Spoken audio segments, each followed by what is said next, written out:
ఏ వైపు చూసినా ఆకలి కన్నీరు, ప్రాణ నష్టం, ఆస్తి నష్టం, ఎంతో మంది జీవితాలు అతలాకుతలంగా మారాయి. వరద కారణంగా ఎన్నో ఇల్లులు నీట మునిగాయి. కరెంటు స్తంభాలన్నీ కూడా ధ్వంసమయ్యాయి. ఎంతో మంది ప్రాణాలు కూడా పోయాయి. కష్టపడి నిర్మించుకున్న ఇల్లులన్నీ కూడా వరదల్లో మునిగిపోయాయి. కంటి ముందే ధ్వంసమవుతుంటే ఏం చేయాలో తెలియని పరిస్థితి. కట్టుబట్టలతో సహాయ కేంద్రాల్లో తలదాచుకునే పరిస్థితి. ప్రస్తుత విజయవాడ పరిస్థితి ఇంత దయానికంగా మారింది. ఈ కష్ట పరిస్థితుల్లో ప్రభుత్వం అందిస్తున్న సేవలు ఎంతవరకు ఉపయోగపడుతున్నాయి, అసలు అందుతున్నాయా లేవా, అసలు ఈ రిటైనింగ్ వాల్ నిర్మించింది ఏ ప్రభుత్వం, బోర్డు దందాలు ఏ రకంగా నడుస్తున్నాయి, ప్రతి ఒక్కటి కూడా ఈ వీడియోలో డిస్కస్ చేద్దాం. గత కొద్ది రోజులుగా ఆంధ్రప్రదేశ్, తెలంగాణ రెండు తెలుగు రాష్ట్రాల్లో కూడా భారీ వర్షపాతం నమోదవుతుంది. ఏకధాటిగా వర్షాలు కురుస్తూనే ఉన్నాయి. విజయవాడలో బుడమేరు కాలువ ప్రతి ఒక్కరి కన్నీరుకు కారణమైంది. స్టిల్ ఇప్పటికీ కూడా చాలా వరకు వీధులన్నీ కూడా నీట మునిగే ఉన్నాయి. అయితే చాలా మంది ఈ వరదలకు కారణం కృష్ణా నది అనుకుంటారు. వాస్తవానికి దీని మూల కారణం బుడమేరు కాలువ. ఇది ఒక చిన్న కాలువే కావచ్చు కానీ దీని నుంచి కలిగే నష్టం చాలా పెద్దది. 10,000 క్యూసెక్ నీటి సామర్థ్యం కలిగి ఉండే ఈ కాలువ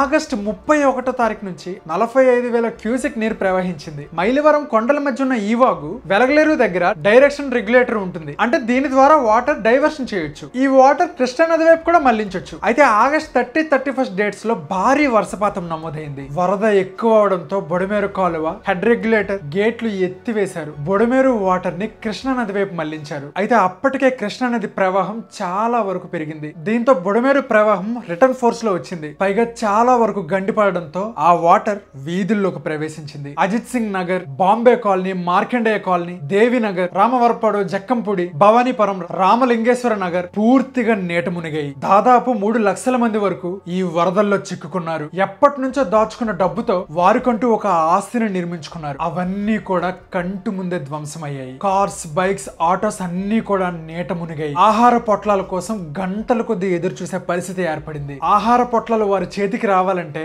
మినీ సైజ్ యుద్ధమే చేయాల్సిన పరిస్థితి. త్రాగునీటి దగ్గర నుంచి తినే తిండి వరకు దొరకని పరిస్థితి. పెద్దవారి నుంచి చిన్నవారి వరకు అవస్థలు పడిన వారు లేరు. హెలికాప్టర్ సహాయంతో ఆహార పొట్లాలను కూడా అందించారు. ఇక్కడ ప్రజలు బురదలో పడే ఆహార పొట్లాలను తుడుచుకుంటూ తింటుంటే ఆ వీడియో క్లిప్స్ చూసి మనందరికి గుండె తరుక్కుపోతుంది. అక్కడ ఉన్న పరిస్థితులు ఎంత దయానికంగా ఉన్నాయో మనం అర్థం చేసుకోవచ్చు. 47 టీమ్స్ ఇందులో భాగమయ్యాయి. 250+ మోటార్ బోట్స్ కూడా వచ్చాయి. 5 హెలికాప్టర్స్, అలానే ఇండియన్ ఎయిర్ ఫోర్స్ తో పాటుగా 315 గజేతగాళ్లు కూడా ఇందులో భాగమయ్యారు. 26 NDRA టీమ్స్, 21 SDRF టీమ్స్ ఇలా ఈ ఫ్లడ్స్ లో భాగంగా సహాయక చర్యలు చేపట్టారు. అయితే ఇందులో ప్రభుత్వం ఎంత వరకు సక్సెస్ అయింది, సేవలు అందరికీ అందాయా, బోట్ దందాలు ఏ రకంగా ఉన్నాయి, వరదల్లో చిక్కుకున్న వారికి ప్రత్యేక బోట్లలో ఆహార పంపిణీలు చేశారు. తాగునీటి సౌకర్యాలతో పాటుగా వైద్య సేవలు కూడా అందించారు. అయితే అది కొంతవరకు మాత్రమే. చాలా వరకు పాడైపోయిన ఆహారం నేలపైన కనిపించింది. కొన్ని బోట్స్ అయితే వీధుల్లోకి వెళ్ళటానికి అంటే సందుల్లోకి వెళ్ళటానికి కూడా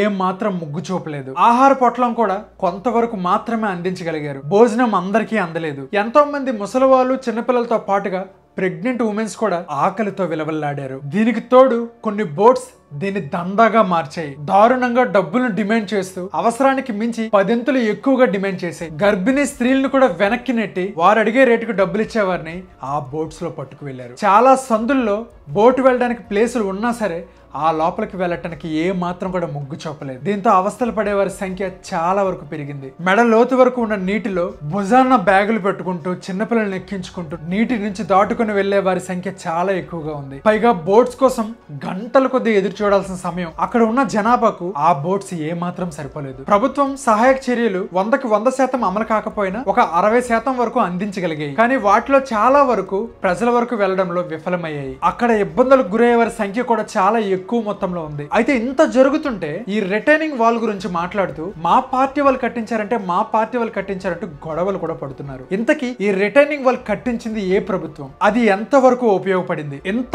భారీ వరదలకు కృష్ణలంక లాంటి ప్రాంతాలకు తక్కువ మొత్తంలో నష్టం జరిగింది అని అంటే దానికి కాపాడే విషయంలో ముఖ్యమైన పాత్ర పోషించింది ఈ retaining wall. If in case ఈ వాలే కనుక లేనట్లయితే ఇంతకు ముందున్న విజయవాడని మళ్ళీ ఆ రకంగా చూడాలంటే చాలా సంవత్సరాలు పట్టేది. విజయవాడ పరిస్థితి అంత దారుణంగా మారేది. అయితే ఈ రిటైనింగ్ వాల్ అనేది 2005లో భారీ వరదలు విజయవాడకు వచ్చాయి. అయితే అప్పటి ప్రభుత్వం దీనికంటూ ఒక ప్లాన్ కూడా గీసుకుంది. 2006లో కృష్ణా నది వరదల నుంచి ఆ ప్రాంతాన్ని గట్టెక్కించడం కోసం ఈ వాల్ ని నిర్మించాలన్న ఆలోచన ముందుగా మొదలైంది. అయితే అప్పటి ప్రభుత్వం వైఎస్ రాజశేఖర రెడ్డి గారు ఈ ప్రాజెక్ట్ కు 6,10,00,000 రూపాయలు కేటాయించారు. రామలింగేశ్వర నగర్ నుంచి యనమల కోదూరు వరకు ఈ వాల్ ని 2.7 కిలోమీటర్స్ వరకు నిర్మించాలనుకున్నారు. అయితే అది సాధ్యపడలేదు. దానికి కారణం కృష్ణా నది ఒడ్డున చాలా వరకు అక్రమ కట్టడాలు జరిగాయి. అయితే అందులో ఎక్కువ మొత్తాదుగా పేదవారు ఉంటున్నారు. సో ప్రభుత్వం ఏం చేసిందంటే ఆ నిర్ణయాన్ని వెనక్కి తీసుకుంది. ఆ తర్వాత 2013 కిరణ్ కుమార్ రెడ్డి గారి ప్రభుత్వం ఈ రిటైనింగ్ వాల్ కోసం 104 కోట్లు కేటాయించింది. ఆ తర్వాత జరిగిన కొన్ని పరిణామాల వల్ల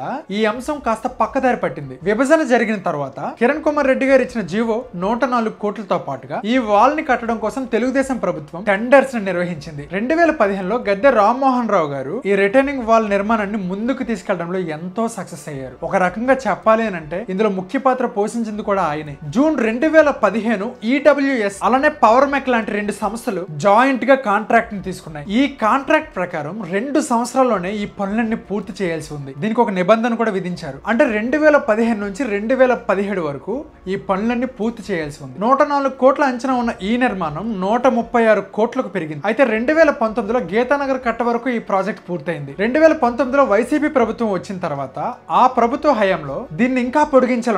126 కోట్లు దీనికి కేటాయించాలనుకున్నారు. కానీ అది కాస్త 136 కోట్లకు మారింది. సెప్టెంబర్ 2022లో 3వ ఫేజ్ లో భాగంగా ఈ నిర్మాణం 2024 మార్చి వరకు పూర్తయింది. 3 ఫేజ్లు కలిపి 4.7 కిలోమీటర్ల నిర్మాణం పూర్తయింది. అయితే ఈ రిటైనింగ్ వాల్ నిర్మాణంకు టీడీపీ హయాంలో 2.47 కిలోమీటర్లు పొడిగిస్తే వైసీపీ ప్రభుత్వం 2.23 కిలోమీటర్లు దీన్ని పొడిగించింది. నిజానికి టీడీపీ వైసీపీ 2 పార్టీలకు కూడా ఈ ఘనత దక్కాలి. ఎందుకంటే 2 పార్టీలు కలిసి చేసిన అభివృద్ధి ఇది. విజయవాడకు చాలా భారీ నష్టాన్ని తప్పించింది అని అనడంలో ఏ మాత్రం సందేహం లేదు. ఐ హోప్ తొందరలోనే ఇవన్నీ కూడా మళ్ళీ నార్మల్ పరిస్థితిలోకి వస్తుందని అనుకుంటున్నాను. ప్రస్తుత ప్రభుత్వం కూడా దీన్ని మంచిగా డీల్ చేస్తారనుకుంటున్నాను. That's all for today. Episode ఎలా అనిపించిందో కామెంట్ చేయండి. అండ్ అలానే ఈ వీడియో నచ్చితే లైక్ చేయడం మర్చిపోవద్దు. మీరు కనుక మన ఛానల్ కొత్తగా వచ్చినట్లయితే ఖచ్చితంగా సబ్స్క్రైబ్ చేసుకోండి. మన ఛానల్ మీకు ఎంతగానో ఉపయోగపడుతుంది. నేను మీ శరత్, సైనింగ్ ఆఫ్.